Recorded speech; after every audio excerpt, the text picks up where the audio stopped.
Le président de la République Alassane Ouattara a reçu en audience ce mardi le directeur exécutif de la société minière Endeavour et les ambassadeurs de Grande-Bretagne et du Japon. La journée mondiale de l'asthme est célébrée ce mardi, une occasion de se pencher sur cette maladie invalidante et de s'intéresser à sa prise en charge. Et puis des démineurs ont été enlevés en Casamance. On attribue ce rapt au mouvement indépendantiste de Casamance. Mesdames et messieurs, bonsoir. Bienvenue à cette édition. Le président de la République, Alassane Ouattara, a reçu en audience ce mardi le directeur exécutif de la société minière Endeavour, ainsi que les ambassadeurs de Grande-Bretagne et du Japon en Côte d'Ivoire. Au menu de ces rencontres, le développement du secteur minier et le renforcement des relations de coopération entre la Côte d'Ivoire et ces deux pays, compte rendu à Ouattouré. L'ambassadeur du Japon en Côte d'Ivoire était porteur d'une lettre d'invitation du Premier ministre au président de la République, Alassane Ouattara, une invitation au sommet Afrique-Japon, le TICAD 5, qui va se tenir du 1er au 3 juin. Cette rencontre consacrée au renforcement de la coopération entre l'Afrique et le Japon a pour thème cette année « Main dans la main pour une Afrique dynamique ». Et aussi, il y a 3 piliers importants. Le premier pilier, c'est une économie robuste et durable. Et le deuxième pilier, c'est une société inclusive et solide. Le troisième pilier, c'est la paix et la stabilité. Nous sommes très reconnaissants de l'acceptation de Monsieur le Président de la participation à la TICAD 5, qui est une conférence très importante pour renforcer davantage les relations de coopération entre l'Afrique et notamment entre le Japon et la Côte d'Ivoire. L'ambassadeur de Grande-Bretagne en Côte d'Ivoire a, lui, indiqué, à l'issue de sa rencontre avec le président de la République, avoir discuté avec lui de quelques rendez-vous le mois prochain à Londres. Il s'agit notamment du sommet du G8. Le diplomate britannique était accompagné de la représentante de la Société financière internationale, SFI. Cette année, c'est la Grande-Bretagne qui prend la responsabilité pour le G8. Et nous espérons que Monsieur le Président ou peut-être les autres ministres ou le Premier ministre peut attendre quelques événements à Londres.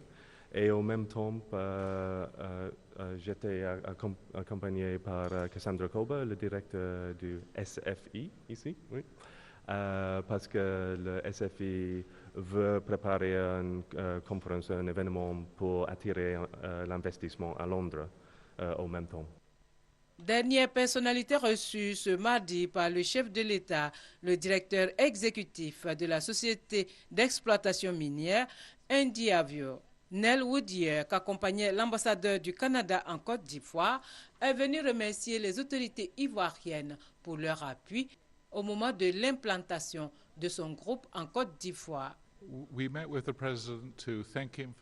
La compagnie Endeavour est en train de construire une mine d'or dans la région de Divo, à Agbaou, et se réjouit de pouvoir investir en Côte d'Ivoire.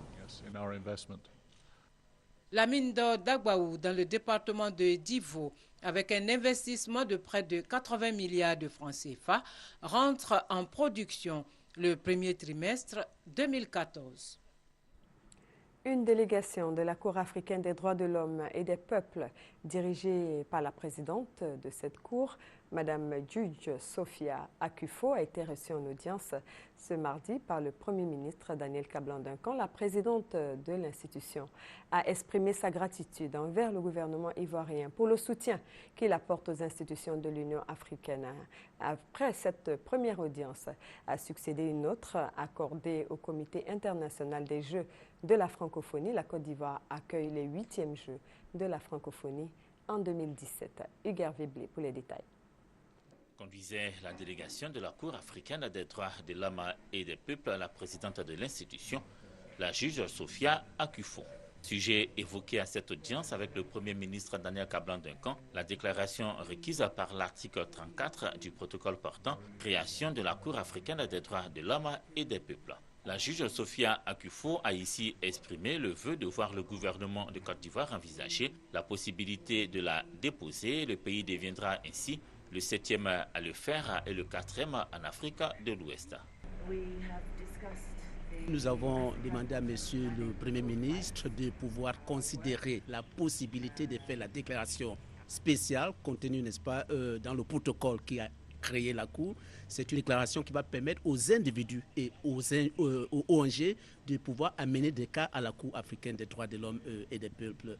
Avec le Comité international des Jeux de la francophonie qu'il a reçu par la suite, le Premier ministre Daniel Kablan-Duncan s'est penché sur l'organisation des Jeux que la Côte d'Ivoire va accueillir en 2017.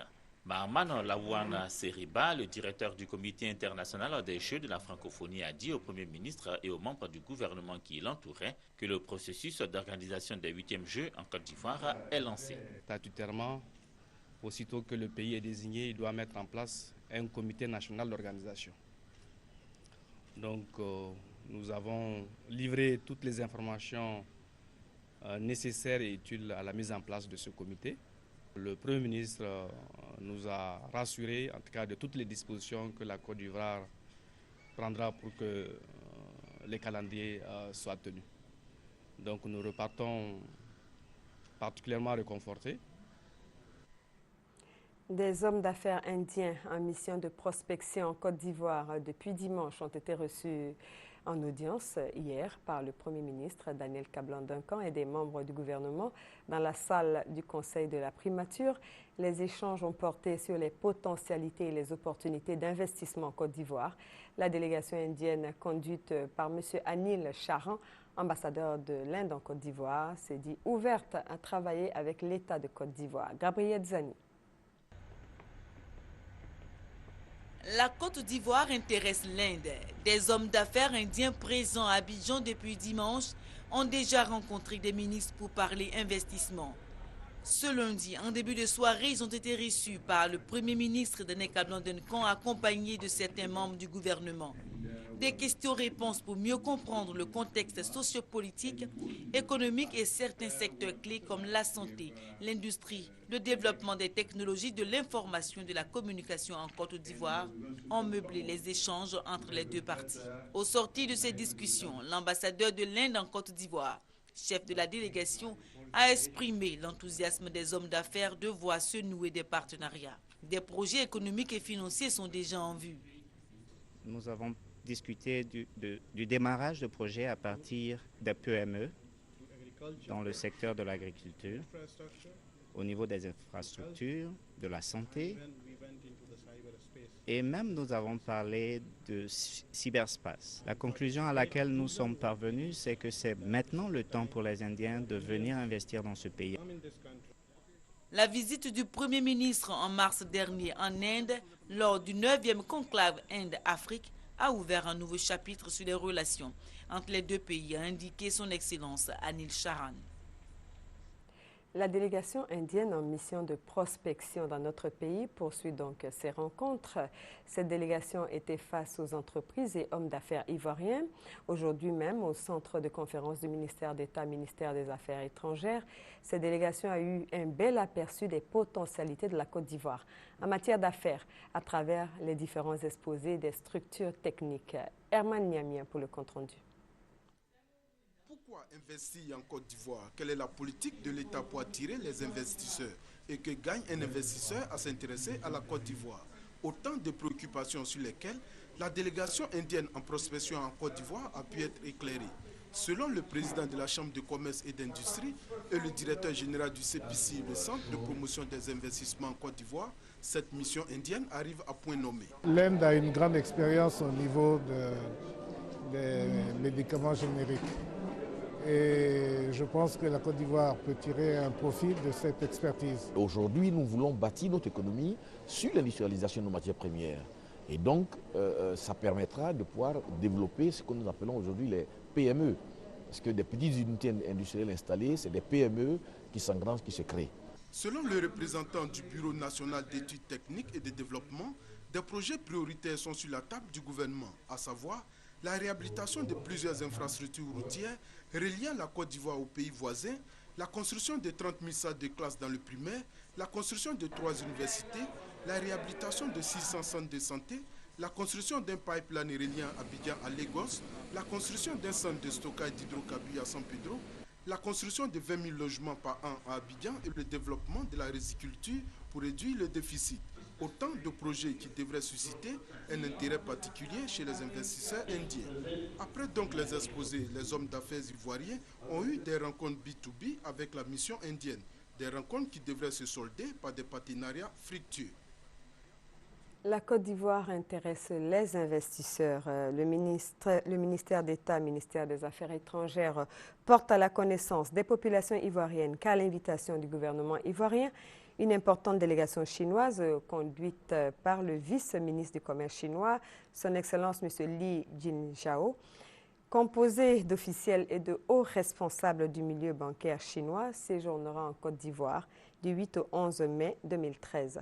Au cours de cette visite, le gouvernement ivoirien et la partie chinoise tiendront la deuxième session de la Commission mixte de coopération économique, financière et technique. Par ailleurs, en marge de ces sessions, la délégation chinoise procédera le jeudi 9 mai 2013 au lancement de la réhabilitation du Palais de la Culture et sera reçue en audience par M. le Premier ministre, son Excellence M. Daniel Kablan-Duncan, le vendredi 10 mai 2013 au centre de conférence du ministère d'État, ministère des Affaires étrangères. La faim et la malnutrition touchent 1 milliard de personnes dans le monde. Les zones les plus touchées se trouvent sur le continent africain. 22 pays d'Afrique de l'Ouest et du Centre ont donc décidé de fédérer leurs efforts pour atteindre la sécurité alimentaire. Feed the Future, rendre l'alimentation disponible dans le futur. Il s'agit d'un système d'appui au développement du gouvernement américain. Il est mis en œuvre par le Conseil ouest-africain pour la recherche et le développement agricole, CORAF. En Afrique de l'Ouest, ce programme est basé sur les filières prioritaires définies par la CEDEAO, que sont les céréales, la viande et le lait. Les 22 pays d'Afrique de l'Ouest et du Centre sont réunis à Grand-Bassam pour proposer des solutions concrètes afin de parvenir à la sécurité alimentaire. L'un des 6 projets principaux en phase d'élaboration concerne le riz. Le projet sur la filière riz a pour objectif d'améliorer la compétitivité et la productivité de la filière, depuis la production jusqu'à la transformation post-récolte. En Côte d'Ivoire, le point focal du CORAF est le Centre national de recherche agronomique CNRA. Les chercheurs de ce centre sont à pied d'œuvre pour jouer leur partition dans l'atteinte de la sécurité alimentaire en Côte d'Ivoire et dans toute l'Afrique de l'Ouest. C'est un projet qui vise en gros à atteindre l'autosuffisance en riz dans les différents pays concernés. Et en général, le projet Feed the Future, qui est le FITIFI, veut éradiquer la famine et puis l'extrême pauvreté. Cette coopération sud-sud accorde la priorité à la prise en compte de tous les acteurs locaux pour améliorer la productivité et la compétitivité des différentes filières agricoles. On revient sur le séjour des hommes d'affaires indiens, salle de conférence du ministère des Affaires étrangères. Hier, lundi 6 mai 2013, le ministre de l'Agriculture, Coulibaly Sangafoa, a présenté aux hommes d'affaires indiens les opportunités d'investissement dans le secteur agricole avec 2 centres d'intérêt, la sécurité alimentaire à travers une intensification de la production du riz et la transformation du cajou. Il a émis le vœu de voir les opérateurs économiques indiens investir prioritairement dans ces 2 secteurs. Indiscipline des policiers, mauvais comportement dans les postes de police, phénomène de racket, manque de courtoisie. Autant de reproches faits à la police nationale. Pour corriger ces dysfonctionnements, une rencontre de sensibilisation au respect de la charte et du code de déontologie de la police est organisée. Et c'est la ville de Grand-Bassam qui accueille le séminaire qui réunit officiers de la police nationale. Amadou Kouassi pour le reportage. Non-respect du sens du service public, indiscipline des policiers, mauvaise tenue des postes de police. Autant de dysfonctionnements constatés au sein de la police nationale. Pour les autorités policières, ces dysfonctionnements se justifient par le non-respect de la charte d'accueil et du code de déontologie de la police nationale. Une sensibilisation s'impose donc. Pour atteindre cet objectif, un séminaire est ouvert dans la commune de Grand Bassam. Le policier doit être intègre, le policier il doit être loyal, il doit être courtois, il doit respecter le secret professionnel, etc., etc. Nous allons mettre l'accent là-dessus pour expliquer encore plus en profondeur ce que cela signifie. Pour le directeur général de la police nationale, le respect de ces textes est un facteur essentiel pour le développement de la Côte d'Ivoire. La population attend beaucoup de nous. Elle a besoin d'être rassurée par sa police. Tant aujourd'hui, l'homme est au centre de tous nos projets de société. Et la police ne saurait demeurer en reste. La charte d'accueil et le code de déontologie vont contribuer à réduire cette vision négative d'une police affublée d'épithètes avilissantes, qui brouille les bonnes actions qui mènent chaque jour la grande majorité des policiers consciencieux et professionnels. Au terme de cette session de formation, des animateurs relais seront installés dans les services afin de vulgariser et faire appliquer la charte d'accueil et le code de déontologie de la police nationale. Pour cette première phase, 4 989 policiers sont concernés. Une délégation de l'école d'état-major de Libreville séjourne en Côte d'Ivoire depuis le 5 mai. Cette délégation, composée de responsables de cette école sous-régionale et des officiers issus de 18 pays d'Afrique, ont visité le Centre de coordination des décisions opérationnelles et le Bureau d'études techniques et de développement. Objectif, s'informer du fonctionnement de ces structures en vue d'améliorer les connaissances des élèves militaires. Reportage Francis Boifo. Centre de cartographie et de télédétection du Bureau national d'études techniques et de développement BNET à Cocody. Les élèves de la 12e promotion de l'école d'état-major de Libreville, baptisée promotion Alassane Ouattara, et les responsables de cette école se font expliquer les différentes étapes de la réalisation des cartes. L'enseignement que je retiens, c'est que c'est un outil dont nous avons besoin et qui doit être normalement perpétué par la plupart de nos pays. L'armée aussi devait avoir sa structure, puisque nous avons des données qui sont spécifiques à l'armée. Et il serait quand même bien que cette structure puisse aider les structures militaires à mettre en place une telle structure de cartographie pour des usages purement militaires. Avant le BNET, la délégation conduite par le commandant école, le colonel Abamé Eyege, était au Centre de coordination des décisions opérationnelles CCDO. Deux choses ont retenu notre attention. Tout d'abord, l'approche interministérielle, parce qu'on y voit à la fois du personnel de la police, de la gendarmerie et de l'armée, mais surtout également la sophistication des moyens qui sont mis en œuvre pour lutter contre la criminalité. Et ça nous inspire en tout cas un sentiment de fierté en tant que professionnels de la sécurité. Cette visite d'études des élèves officiers s'inscrit dans le cadre des préparatifs de la sortie de la 12e promotion des élèves militaires, dont le président Alassane Ouattara est le parrain. Le parrain de la promotion nous a offert un voyage en Côte d'Ivoire. Un voyage qui nous permettra de découvrir la Côte d'Ivoire dans ses structures économiques, militaires et culturelles. La visite qui prend fin le 12 mai prochain conduira la délégation forte de 71 personnes dans plusieurs structures à Abidjan et à l'intérieur du pays. L'actualité relative à la santé est consacrée à la journée mondiale de l'asthme. L'air inspiré parvient aux poumons et apporte au sang l'oxygène qui nous est vital, mais pour certaines personnes, ces mouvements sont extrêmement difficiles. L'air est alors emprisonné dans la poitrine. On parle de crise d'asthme. La maladie gagne du terrain. En Côte d'Ivoire, l'asthme touche plus les enfants scolarisés. On estime à 20% ces enfants asthmatiques. Delphine Goula pour les explications. Pour tout un chacun, respirer est la chose la plus naturelle du monde. Pour l'asthmatique, c'est un véritable effort lorsqu'il est sujet à une crise. La découverte de l'asthme chez moi s'est faite par des difficultés respiratoires. Et souvent, j'avais des oppressions thoraciques, c'est-à-dire j'ai comme l'impression que ça se serre à l'intérieur. C'est aussi le cas d'Ange. Il a 13 ans. Il est en classe de 4e. Depuis sa naissance, il souffre d'asthme. Je pique mes crises lorsque je sens l'humidité, la poussière et les parfums. Ange souffre d'un asthme allergique.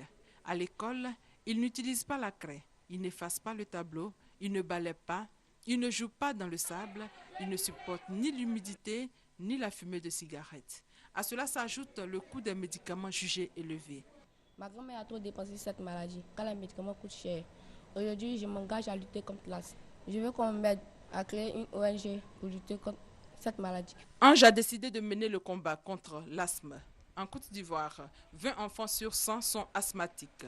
Pour faire face à cette situation qui joue sur le rendement scolaire des élèves asthmatiques, certains établissements ont pris des dispositions. Grâce au service médical qui est en place, régulièrement, nous suivons les enfants. Déjà, les parents sont suffisamment informés, tout comme l'administration. Et il y a un suivi qui se fait. L'asthme ne concerne pas seulement que les enfants. 12% d'adultes souffrent de cette maladie qui continue de faire beaucoup de victimes. Aujourd'hui, Journée mondiale de l'asthme, l'une des préoccupations soulevées par les asthmatiques, c'est leur prise en charge. Comment se fait-elle? Comment se prémunir de l'asthme et de ses crises? Les réponses à toutes ces questions dans ce reportage signé Delphine Blas. L'asthme est un problème de santé publique qui nécessite une bonne prise en charge. Que ce soit pour poser le diagnostic avec certitude, que ce soit pour vous suivre et pour vous donner un traitement qui est le plus efficace, vous avez besoin de venir mesurer votre souffle, c'est-à-dire faire une exploration fonctionnelle. Cet examen que vous venez de voir s'appelle la spirométrie. Et c'est justement cet examen-là qui permet de mesurer le souffle de l'asthmatique. Cet examen est pratiquement l'équivalent du tensiomètre chez l'hypertendu ou bien de la mesure de la glycémie chez le diabétique. Quand l'asthme est bien contrôlé et bien suivi, l'on peut vivre avec la maladie. Mais le seul appareil du service d'exploration fonctionnelle du CHU de Yopougon, qui permet d'avoir une idée précise de la respiration d'un sujet malade, manque d'accessoires pour fonctionner. Voici par exemple un de ces appareils qu'on appelle le plétismographe. Et je vous dis que c'est un appareil qu'on ne trouve pas dans toute l'Afrique de l'Ouest. C'est uniquement au CHU de Yopougon qu'on trouve cet appareil. Mais malheureusement, cet appareil est là depuis au moins 3 ans. On ne peut pas l'utiliser faute de matériel, faute de réactifs, faute d'intrants pour pouvoir l'utiliser. Et il a été acheté à prix exorbitant, mais on ne peut pas du tout l'utiliser. Mais en attendant une main généreuse, l'association Asthme et Allergies sensibilise gratuitement les asthmatiques sur leur maladie. Tous les 15 jours, ils peuvent s'adresser directement au service des explorations fonctionnelles où nous sommes actuellement. Le numéro est très simple, c'est le 23 53 75 99 et on leur dira à quel moment on fait ces séances de sensibilisation de façon gratuite. Ils n'ont pas un seul rond à payer. L'asthme n'est pas contagieux. On peut devenir asthmatique à tout âge. Pour éviter l'asthme, il y a 3 choses. La prévention primaire, difficile parce qu'on est avec la maladie. La prévention secondaire, c'est d'éviter tous les facteurs déclenchants de l'asthme, c'est-à-dire les allergènes, notamment la pollution, le stress et les infections. Et la prévention tertiaire, c'est de prendre les médicaments qui vont combattre l'inflammation des bronches. Voilà, vous savez tout sur l'asthme. Ce geste de solidarité maintenant, un club de musique cubaine de Bouaké a fait un important don de médicaments au centre de santé urbain de Nembo. Cet acte de portée sociale s'inscrit dans le cadre des activités du club qui allie passion pour la musique cubaine et aide aux plus démunis. Le compte-rendu est signé Kader Sogodogo dans un commentaire de Kwadio Kwame de RTI Bouaké. Permettre aux malades du centre de santé urbain de Nembo-Bouaké de retrouver le sourire et de fréquenter leur centre. Voilà l'objectif que s'assigne le club de la musique cubaine Kodo Jean Billet de Bouaké. Après un don au service de pédiatrie du CHU de Bouaké, à l'occasion de la fête de Noël, les membres de ce club récidivent avec un don de médicaments et de produits d'entretien d'une valeur d'environ 500 000 francs au centre de santé urbain de Bouaké-Nembo. En l'absence du président du club Traoré Abou empêché, la première vice-présidente, Mme Miezan Né Koulibaly Kadidiatou, entend mettre en exergue certaines valeurs du club telles que voulues par le président, à savoir le social et l'entraide au profit des populations défavorisées. Nous avons besoin de soutien, mais il s'est trouvé qu'on a des amis de bonne volonté qui ont tenu à nous faire des gestes, en particulier la famille Kodjo. Et je crois que grâce à la famille Kodjo, nous allons pouvoir aller au-delà. Pas seulement Nembo, mais nous pouvons aller au-delà de Nembo. Le don a été réceptionné par le représentant du préfet de Bouaké, M. Diandi Lorgne, sous-préfet de Brobo, qui les a ensuite remis aux responsables du centre de santé.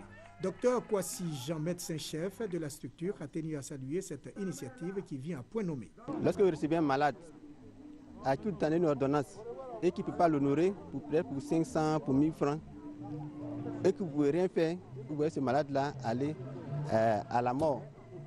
Et donc c'est heureux de voir des gens qui nous appuient. Car avec ce don-là, certains qui n'ont pas les moyens pourront recevoir ces médicaments et qui auront par la suite la vie. Ce club a été créé le 6 octobre 2012 à Bouaké. En politique, le parti Leader fête ses 2 années d'existence. Autour du thème « Que retenir de la gestion du pouvoir d'État par le président Alassane Ouattara 2 ans après son accession à la tête de l'État de Côte d'Ivoire ?»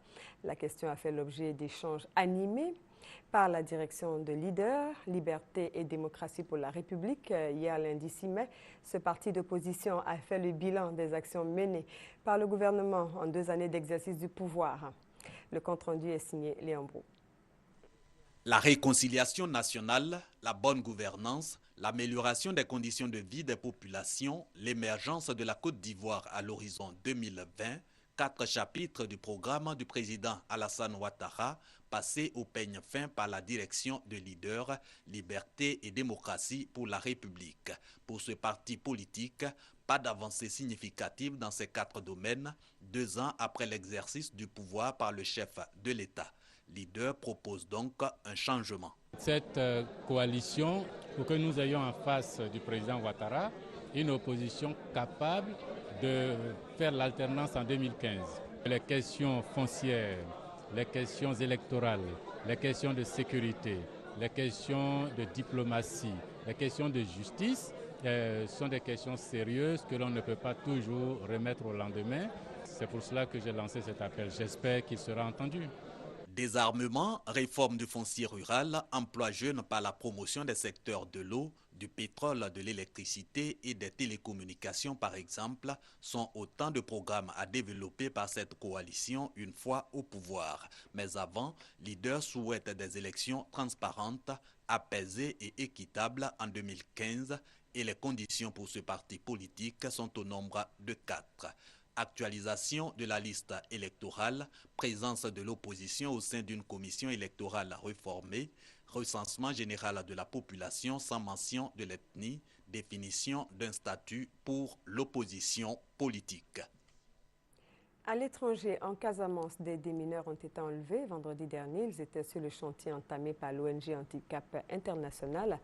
Et chantier suspendu depuis l'année dernière. Et selon des observateurs, ce kidnapping est peut-être en rapport avec l'interdiction de déminage décrétée par le mouvement des forces démocratiques de Casamance. Suivez plutôt. Amnesty International Sénégal ainsi que plusieurs autres organisations de défense des droits humains ont condamné l'enlèvement de 12 démineurs le 3 mai dernier en Casamance, au sud du Sénégal, et exigent leur libération immédiate et sans condition. Nous voudrions donc leur lancer un avertissement en disant « Vous êtes en train de vous comporter comme des criminels et que vous devez libérer immédiatement ces personnes qui sont des humanitaires dont l'action n'avait d'autre but que d'aider, n'est-ce pas, d'écourter la liste déjà très longue de victimes de mines en Casamance. » Donc ce n'est pas des militaires, ils ne font pas partie des belligérants, il n'y a aucune raison pour qu'ils soient kidnappés. Les démineurs employés par une société sud-africaine, Mekem, travaillaient dans le cadre du projet d'appui à la lutte anti-mine en Casamance, région en proie à une rébellion armée depuis 1982. L'enlèvement aurait été revendiqué par les hommes du chef rebelle César Atoute Badiat, qui avait menacé récemment de s'en prendre aux démineurs s'ils dépassaient la ligne rouge, une ligne symbolique fixée par la rébellion pour déterminer son espace. On a voulu nous faire croire que le déminage franchissait une ligne rouge qu'ils avaient établie pour se protéger. C'est extrêmement faux. Le village de Kailou est un village qui n'est pas situé au fin fond du maquis. Il est très loin de Kassolol, qui est sa base.